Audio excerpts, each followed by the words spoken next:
महाभारत कथा में एक प्रसंग आता है जब बब्रवाहन एक युद्ध में अपने पिता अर्जुन का वध कर देता है। अर्जुन ने द्रौपदी और सुभद्रा के अलावा 2 अन्य विवाह और किए थे।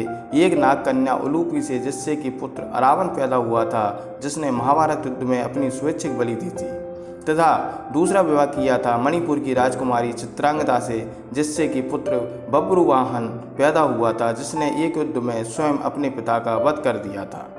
यह सब जानने के लिए कि आखिर बब्रुवाहन ने अपने पिता अर्जुन का वध क्यों किया तथा अर्जुन पुनः कैसे जीवित हो गए, यह सब जानने के लिए आप वीडियो के अंत तक बने रहें। चैनल को सब्सक्राइब कर लें तथा बेल आइकन को दबा दें एवं कमेंट बॉक्स में राधे राधे अवश्य लिख दें। महाभारत युद्ध में भीष्म पितामह की मृत्यु से युधिष्ठिर बहुत दुख हुआ। तब महर्षि वेदव्यास व श्री कृष्ण ने उन्हें समझाया और धैर्यपूर्वक शासन करने के लिए कहा। शोक निवारण के लिए महर्षि वेदव्यास ने युधिष्ठिर से अश्वमेध यज्ञ करने के लिए भी कहा। तब युधिष्ठिर ने कहा कि इस समय राजकोष खाली हो चुका है, अश्वमेध यज्ञ करने के लिए बहुत से धन की आवश्यकता होती है जो अभी उपलब्ध नहीं है। युधिष्ठिर की बात सुनकर महर्षि वेदव्यास ने बताया कि पूर्व काल में राजा मरुत ने एक बहुत बड़ा यज्ञ किया था। उस यज्ञ में उन्होंने ब्राह्मणों को बहुत सा सोना दिया था। बहुत अधिक मात्रा में होने के कारण ब्राह्मण वह सोना अपने साथ नहीं ले जा पाए। वह सोना आज भी हिमालय पर पड़ा है। उस धन से अश्वमेध यज्ञ किया जा सकता है।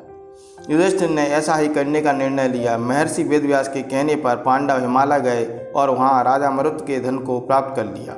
उस धन को ढोने के लिए पांडव बहुत से हाथी, घोड़े व सेना लेकर गए थे। उनकी संख्या इस प्रकार थी: 60,000 ऊँट, 1,20,00,000 घोड़े, 1,00,000 हाथी, रथ और छकड़े। इनके अलावा गधों और मनुष्यों की तो गिनती ही नहीं थी। इस प्रकार इतना सारा धन पांडव हस्तिनापुर लेकर आए। पांडवों ने शुभ मुहूर्त देखकर यज्ञ का शुभारंभ किया और अर्जुन को रक्षक बनाकर घोड़ा पे छोड़ दिया। जब वह घोड़ा जहाँ भी जाता अर्जुन उसके पीछे जाते। अनेक राजाओं से पांडवों की अधीनता स्वीकार कर ली। वहीं कुछ ने मैत्रीपूर्ण संबंधों के आधार पर पांडवों को कर देने की बात मान ली। किरात, मलेच्छ व यवन आदि देशों के राजाओं ने यज्ञ के घोड़े को रोक लिया। तब अर्जुन ने उनसे युद्ध कर उन्हें पराजित कर दिया। इस तरह विभिन्न देशों के राजाओं के साथ अर्जुन को कई बार युद्ध करना पड़ा। यज्ञ का घोड़ा घूमते घूमते मणिपुर जा पहुंचा। यहाँ की राजकुमारी चित्रांगदा से अर्जुन का बब्रुवाहन नाम का पुत्र था। बब्रुवाहन ही उस समय मणिपुर का राजा था।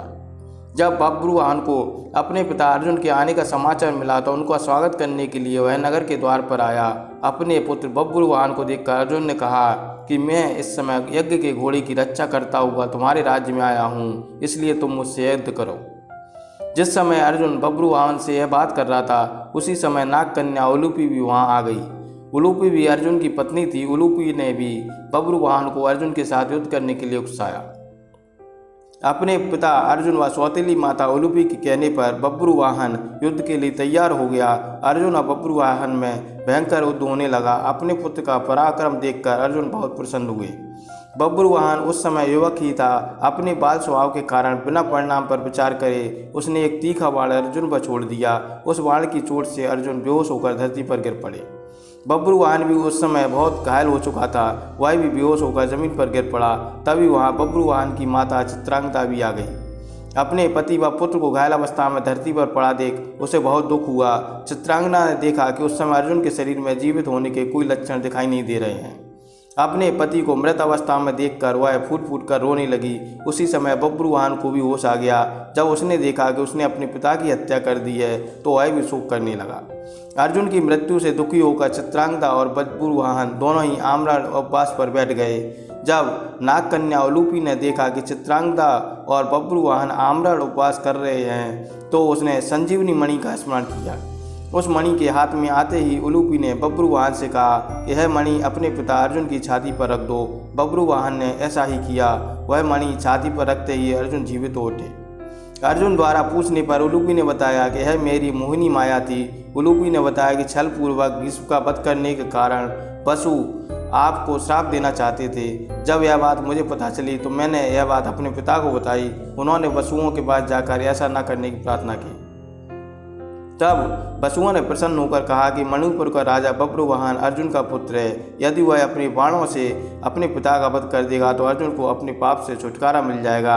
आपको वसुओं के श्राप से बचाने के लिए ही मैंने यह मोहिनी माया दिखलाई थी। इस प्रकार पूरी बात जानकर अर्जुन, बब्रुवाहन और चित्रांगदा भी प्रसन्न हो गए। अर्जुन ने बब्रुवाहन को अश्वत्थामा यज्ञ में आने का निमंत्रण दिया और पुनः अपनी यात्रा पर चल दिए। इस प्रकार अर्जुन अन्य देशों के राजाओं को पराजित करते हुए पुनः हस्तिनापुर आए।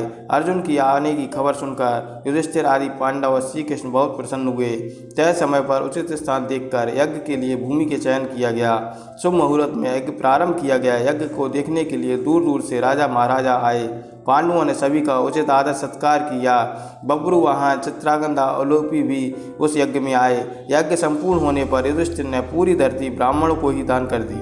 तब महर्षि वेदव्यास ने कहा कि ब्राह्मणों की ओर से यह धरती मैं तुम्हें पुनः वापस कर रहा हूँ, इसके बदले तुम सभी ब्राह्मणों को स्वर्ण दे दो। युधिष्ठिर ने ऐसा ही किया। युधिष्ठिर ने सभी ब्राह्मणों को 3 गुना सोना दान में दिया। इतना दान पाकर ब्राह्मण भी तृप्त हो गए। ब्राह्मणों ने पांडवों को आशीर्वाद दिया। इस प्रकार अश्वमेध यज्ञ सकुशल संपन्न हो गया।